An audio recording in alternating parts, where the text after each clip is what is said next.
पण या सगळ्यानंतर आता मी काही काही फराळाची नावं घेईन. अरे बापरे. हा, तुम्हाला एक एक फराळ डेडिकेट करायचं त्या व्यक्तीला, की ती व्यक्ती तुमच्या आयुष्यात त्या फराळासारखं महत्वाची आहे. Okay, let's start. ओके, चला. सगळ्यात पहिला फराळ करंजी. करंजी. करंजी आई माझी हा, खूप गोड. अतिशय गोड. सो आई. क्या बात आहे. बेसनाचा लाडू. बेसनाचा लाडू. सगळ्या गोडच गोष्टी येणार.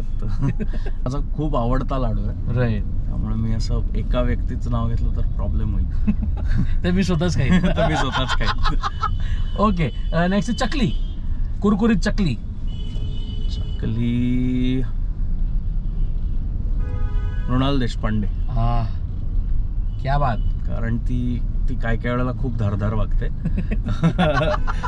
पण ती मनातनं खूप अशी प्रेमळ आहे. चिवडा. सगळंच काही आहे त्याच्यात. हर्षदा खानविलकर.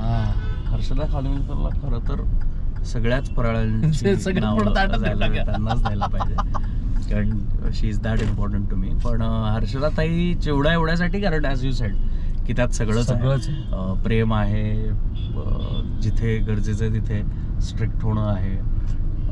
सगळ्यांची खूप काळजी घेते ती. तिच्या आयुष्यात जेवढी लोक आहेत त्या लोकांना सांभाळून ठेवणं हे ॲक्च्युली मी तिच्याकडनं शिकतोय.